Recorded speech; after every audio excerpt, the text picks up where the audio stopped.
sit as peers to say, no, but the president, you are misbehaving. You are stealing public resources. You've accessed power in order to put money in your pocket. This is not the leadership we want. But we're not doing that sufficiently because we're afraid. We're afraid to speak frankly to one another about the wrong things that we're doing. And I think if we don't do that, we will meet a century hence to discuss the same question. I think that critical self-assessment of the continent is necessary. And I mean a real, critical, truthful self-assessment. That's critical, and I think that would be an important step forward in terms of producing this kind of leadership which Africa wants. We have to answer this question first. What is the Africa we want? So we say we want an Africa that is free of violent conflict and war. What leadership do you produce to get that result? We want an Africa that is free from poverty. What kind of leadership do you need to create to end that poverty? We want an Africa that is free of, that is driven by women's emancipation. Where is this leadership? How do you create it? We want an Africa that is free of corruption. How do you produce this leadership that is not corrupt? Now, these are the questions I took to answer these practical things that President Kagame was talking about. And it's not an easy question to answer. But I think critically, and we were discussing this thing yesterday, critically, we need a critical self-assessment of ourselves as Africans. To say, as President Kagame was saying, we've been discussing this thing about the quality of leadership, challenges we face for a very long time. But when have we sat down to say, now let us assess, no, you Thabo Mbeki, were president of South Africa for so long. Let's assess your performance. Did you provide this kind of leadership that is suitable for this Africa that we want? Where did you go wrong? We got the African peer review mechanism, which President Obasanjo can speak about. That's part of what it was supposed to do, so that we want an Africa, as you said, where there is equality of gender, equality of opportunity, promise of a good, healthy life, promise of an educated society, promise of a leadership that thinks more about service than being served. We want all of that. Borders to be removed and so on. Why don't we have it? My answer is very clear. Because you have a selfish leadership. Extremely selfish. We often think of the problem of leadership as being the problem of the leaders alone. Fine.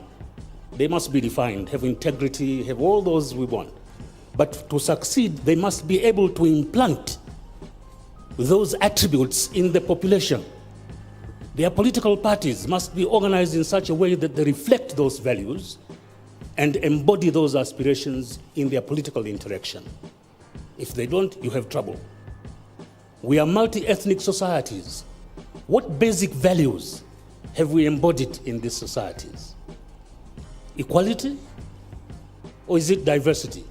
How do you convert diversity into strength rather than diversity as a cause for war and internecine fighting? Can it be done? It can be done. It's been done in centuries before, in Europe and elsewhere. Why can't it be done in Africa? But we don't have the will because we are selfish. We are concerned of the here and now in the seat I am in. That's wrong. We have, it's ironical that you have a continent with the best natural resources of any others as of today. But they are being exploited for the sustenance of those who enslaved us and continue exploiting us rather than being exploited for our own emancipation. Why? Because you have a leadership that does not recognize the degree of present-day enslavement, economic enslavement, and the necessity for emancipation. It's ironical. We talk about development, but we don't stop in time to define what development in our kind of situation is. One of the greatest reasons of admiration for this country, for instance, is the fact that you have here a universal system of health and education delivery. Now that is development. Rwanda is more developed than any of these Western countries in this regard, where you have assured health and education delivery.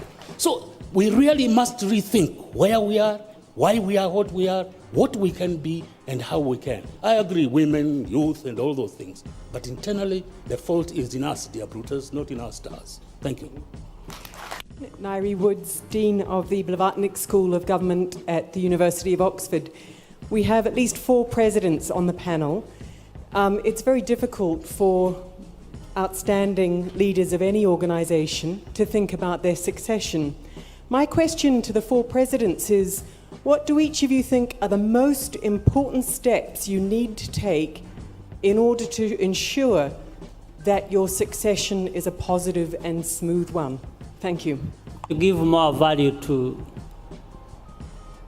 the question and the meaning of it, it is important to think about what you leave behind for the successor to take over than even to just be succeeded. What I'm saying is, you see, the issue of succession, very important it is, but people have reduced it to an end in itself, to the point that even if you were in power and did nothing, as long as you are succeeded, that is very good. So I think we should combine the two. So for me, I'm thinking beyond being succeeded. I'm actually thinking about what do you leave behind when a successor comes. So otherwise, it could be in power for 10 years, for 20, mess it up, and then say bye-bye, and somebody else comes, takes over, and just screws up the same way as the other one. And that's, by the way, that's also one reason why some of the problems in Africa are there as we see them. We have had places where this succession has been going on quite well, but the lives of the citizens have not changed, or they even get worse. So I think it is better to take it holistically and look at the meaning of it. So I think my preoccupation as a leader is to do the best I can while I am there. So that, because what we are managing is just not succession, it is the lives of people. And in fact, you see, the other thing about leaders, yesterday somebody raised the point, he talked about strong leaders and said we shouldn't talk about that, we should be talking about institutions. And I think Thabo Mbeki raised a good point. Even for strong institutions, or institutions that deliver for people, actually don't just happen.